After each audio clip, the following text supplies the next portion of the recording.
The topic is the National Association for the Advancement of Colored People, and we're talking to the president of the NAACP, Reverend Vernon Dixon. And of course, Reverend Dixon, before we had our commercial break, we promised that we would give you an opportunity to talk about the NAACP. Let's talk about the structure of that organization. I think you've already mentioned the fact that this is only a branch and that you have branches all over the nation. Let's talk about how all of those branches come together and what you're able to achieve through the structure that you have. The NAACP is a membership organization, and our work is accomplished through our committees. It is our committee structure that is important to the success that the national organization has had over the years. We have 18 standing committees, which cover a wide range of issues and give people a lot of opportunities to be able to come in and to focus. Our agenda is really set by the national office that meets once a year in their national conventions where resolutions are brought forth and put forth the agenda. When I look at the agenda for this year, certainly issues around voting continue to be at the forefront. Our economic condition within the country and how the impact of the war has taken place. Education continues to be a major initiative of the branches that all across the country as we continue to try to find ways to make access for persons of color, children of color and their families to get the quality education. A new issue that has been coming up and has certainly been in the news in this area is environmental racism, where we're looking at the dump sites and chemicals that have been left in poor communities. So our agenda is set by the national office and then comes down through our regional and ultimately through the state conventions, passing down then to the local branches. Local branches still have an opportunity, though, to set their own agenda and address issues because we're in the community and all communities are different. The issues, while there are issues like education and where we have common concerns in this area, one of the issues that we've been looking at is issues of disparity, particularly as it relates to health disparity and economic conditions within this community. Currently, the Nashville branch is very active in our education and looking at what's, we are 5 years, we're in the 5th year, the end of the desegregation plan. We're continuing to monitor the conditions within our school systems. There are those who are concerned and feel as though our schools are beginning to resegregate. And we're looking at ways to keep that from happening and trying to also find ways to enhance the student achievement. So that's a very active issue for us. The other issues around health. We're looking at, as a part of the national agenda, but in this particular area, concerns around environmental issues as to how it affects poor people. And a lot of our attention and efforts have been around Mahara General because a number of people in our community are there, and how we look at issues of funding and how we gain access and what's happening in those particular areas.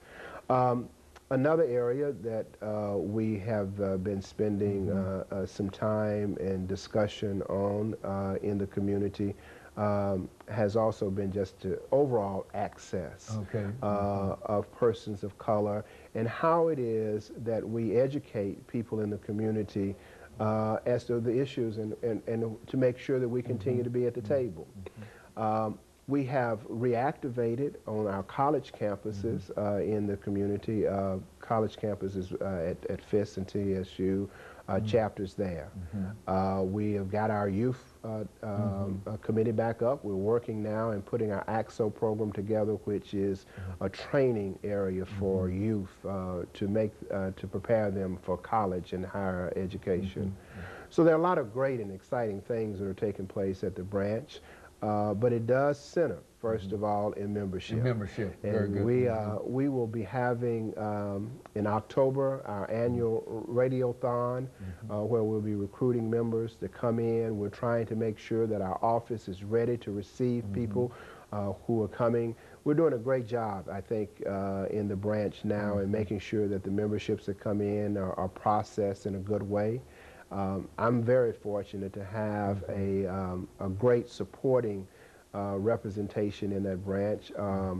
And if I might, I'd just like to single out a few people who have been elected. The Reverend Mark Freeman is the first vice president and is also working very hard with our religious affairs.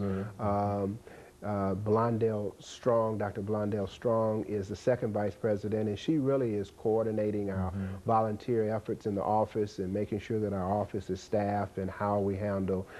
James Barnett, who is the third vice president, has been heading up our personnel committee as we move to put staff in the office. We haven't had staff in the office in a couple of years, and I'm really excited about being able to, to have the staff, have the office staffed full time.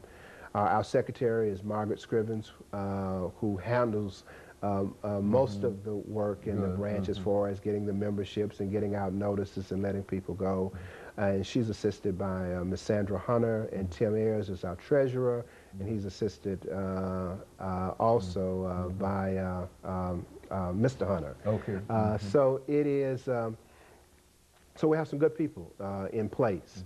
But we still need other people involved. Our religious affairs has really taken on initiative. A backbone of the NAACP has always been the church. And we are reaching out and trying to get more churches involved and helping us to disseminate the information that is out there. But there's still room for people who want to come and who want to work in our structure.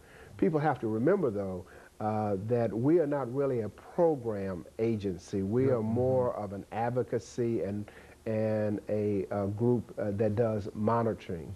A lot of people think, with our legal redress, that there are a group of lawyers that are sitting in that they can come in and find a lawyer. What we do is we refer people and let people know, and our legal redress committee works hard to make sure that they're up on the issues and keeping a database of attorneys who might be able to address the other issues.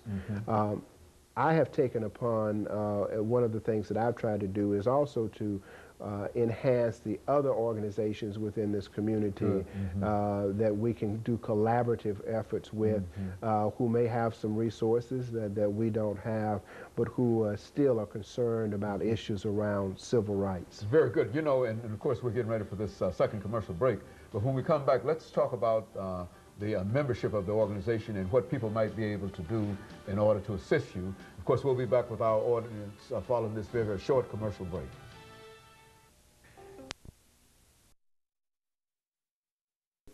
The topic is